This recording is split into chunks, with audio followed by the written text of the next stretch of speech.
Bonjour, Michel de Pixapicture. Alors aujourd'hui, dans cette vidéo, on va s'intéresser à la prise de vue macro.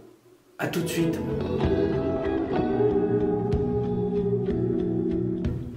Alors en prise de vue macro, on va se retrouver devant trois défis.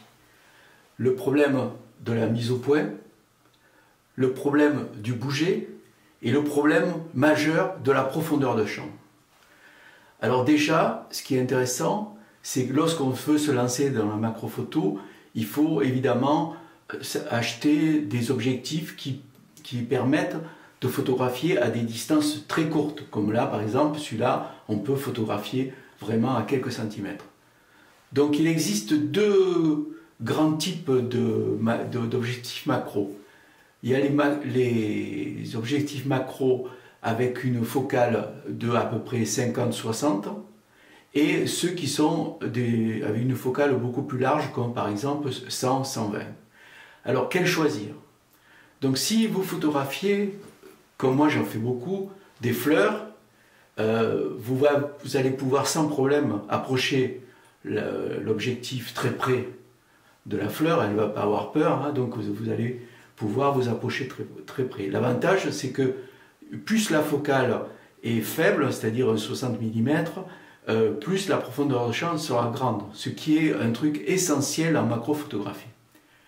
Si vous photographiez des insectes, par exemple, ou des oiseaux, ou des animaux, là c'est plus délicat parce que vous allez sûrement, si des papillons par exemple, si vous utilisez un macro comme celui-là en 60, vous allez les effrayer et du coup vous n'allez pas pouvoir faire les photos. Donc c'est là d'où l'intérêt des objectifs macro, notamment Nikon en fait un de 100, 110 je crois, un truc comme ça. Un peu télé, ça c'est intéressant. Mais là du coup, vous aurez moins de profondeur de champ. Donc c'est à vous un peu de voir quelle utilisation, quel type de photo vous allez faire. Moi je trouve que le Nikon 60 mm est un objectif extraordinaire qui donne un piqué extraordinaire. Et on peut, grâce à cet objectif, obtenir le rapport 1:1, c'est-à-dire qu'en fait, en vous approchant le plus près, vous pourrez photographier quelque chose qui fait comme un 24-36, c'est-à-dire de 3,6 mm de longueur sur 2,4 de largeur. Donc vous pouvez presque faire des repos de diapos. Donc voilà, alors bien sûr, il y a aussi d'autres systèmes pour faire de la macro. Il y a notamment les bagues qu'on peut acheter, de plusieurs tailles, et aussi le soufflet. Donc là, on rentre dans de la macro vraiment très fine et avec des objets très rapprochés.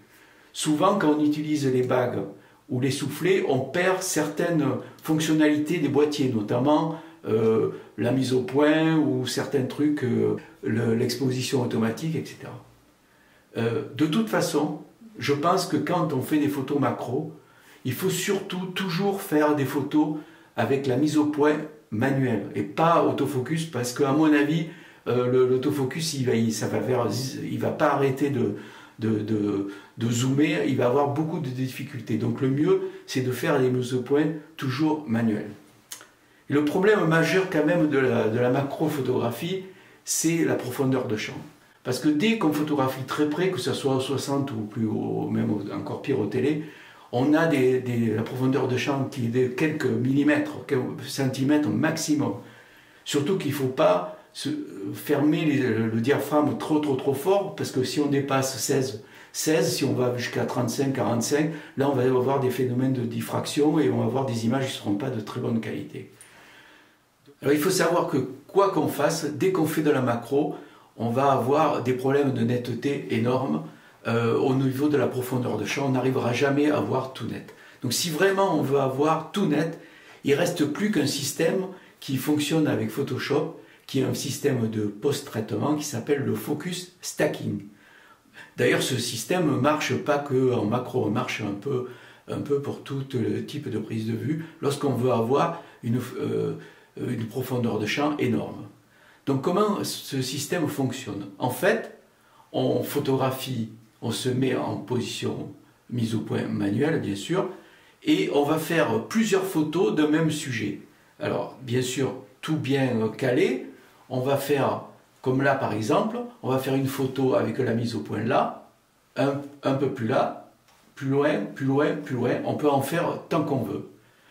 Une fois que ces images faites, on va aller les mettre dans Photoshop, on va les fusionner et on va demander à Photoshop de trier les parties nettes et les parties floues et de créer une seule image où tout est net. Alors juste un dernier point, quand on va faire ce système avec Photoshop, évidemment, il faut que toutes les prises de vue qu'on fasse, elles soient au même niveau, et donc c'est pratiquement obligé de faire des photos sur pied pour que toutes les photos soient pareilles. D'ailleurs, en général, même si on ne fait pas ça, c'est très rare de faire de la macro-photo à main levée, et l'utilisation d'un pied est pratiquement obligatoire dès qu'on fait de la macro. Donc là, je veux photographier cette orchidée. Alors je me rends compte qu'il y a une fleur qui est là, et les autres sont vraiment très loin, et même si je diaphragme beaucoup, j'arriverai jamais à voir tout net. Donc là, on va faire plusieurs prises de vue, et après on va essayer de les fusionner dans Photoshop. Donc là, ce que je vais faire, c'est allumer les flashs. Alors ça va faire du bruit parce que c'est les ventilateurs qui tournent, et je vais faire les photos. Donc voilà, j'ai allumé les flashs, maintenant je vais faire les photos, je vais en faire 3 ou 4, je ne sais pas exactement. Et bien sûr, je suis réglé mise au point manuel et pas automatique, évidemment. Donc je fais une première photo, une deuxième un peu plus loin, encore une autre, et encore une autre. Voilà. Ok, donc maintenant, on va aller voir ce que ça donne dans Photoshop.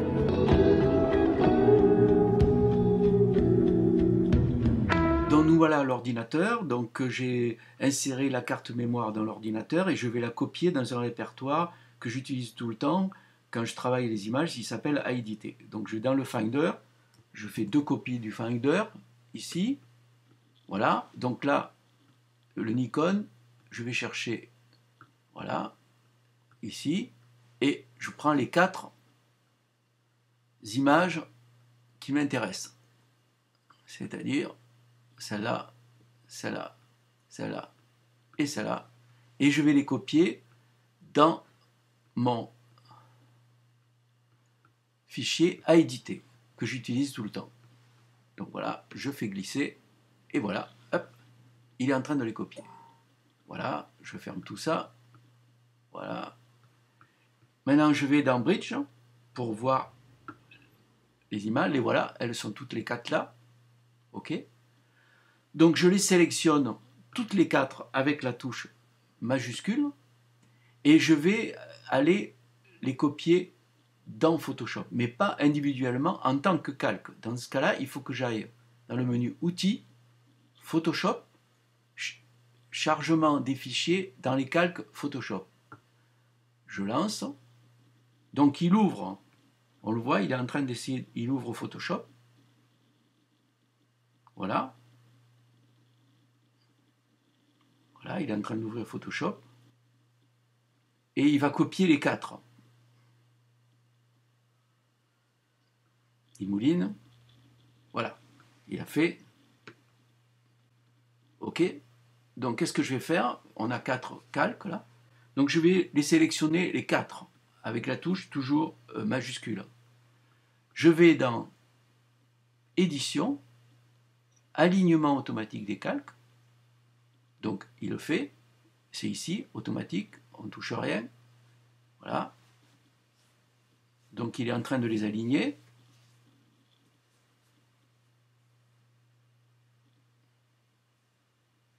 Voilà. Hop. Donc c'est fait. Après, je retourne dans le menu édition et je vais lui dire fusion automatique des calques. Donc là, par défaut, c'est empiler les calques, les images, pardon, c'est ce que nous on veut. Il ne faut pas toucher panorama. Donc on fait empiler les images, on fait OK et on le laisse travailler. Et donc il va essayer de repérer les parties nettes et de cacher avec des masques les parties floues. Donc ça peut être assez long parce qu'il travaille. Donc voilà, il est en train de le faire. On voit que ça mouline. Alors évidemment, il faut que vous ayez quand même un ordinateur assez puissant parce que, vous voyez, moi, j'ai 16 mégas de mémoire et quand même il rame. Il faut dire que les fichiers sont quand même assez lourds puisque je fais ça avec le Nikon 810, donc c'est assez costaud. Donc là il est en train de le faire. Et là, il est en train de créer des masques, il a fait, et puis il crée une composition continue, c'est-à-dire il va créer un calque qui va être la fusion de toutes les images nettes. Alors, souvent, il vous dit un message, avertissement, aucun pixel n'est sélectionné à plus de 50. Alors ça, vous laissez tomber, c'est pas grave, ça ne bouge pas. Voilà. Et donc là, vous avez ici l'image fusionnée, et on voit bien que tout est net devant, comme derrière. Et alors, ce qui est intéressant, c'est que vous voyez, les quatre là, il a créé des masques. Alors, par exemple, je vais vous en montrer un, par exemple. Voilà. Là, il a trouvé que ça qui était net ici, là. Voilà. Et le reste, il a caché. Alors, voilà. Donc là, vous voyez, il a fait tout ça. Donc là, on peut essayer de voir les autres. Vous voyez? Donc, c'est quand même un travail assez dingue. Après, il suffit donc d'aller dans Calque, aplatir l'image. Voilà, et donc là, vous voyez, il n'y a plus qu'une image, et de l'enregistrer, il me propose une qualité, l'option d'image, je vous conseille de faire toujours la qualité 12 maximum, vous faites OK, et voilà la photo parfaitement nette, au fond comme devant. Donc voilà un peu comme ça marche, et c'est très très très efficace. Voilà. Donc voilà, cette vidéo se termine. J'ai pas trop parlé de la prise de vue macro avec les soufflets et les bagues. Je le ferai sûrement dans une autre vidéo. Il y a aussi encore d'autres possibilités, notamment d'inverser l'objectif et de le mettre dans l'autre sens. Donc c'est des techniques un peu plus compliquées pour vraiment faire des macros très très très serrés. Donc j'espère que cette vidéo vous a plu. Comme toujours, un petit like, pensez à vous abonner et à bientôt.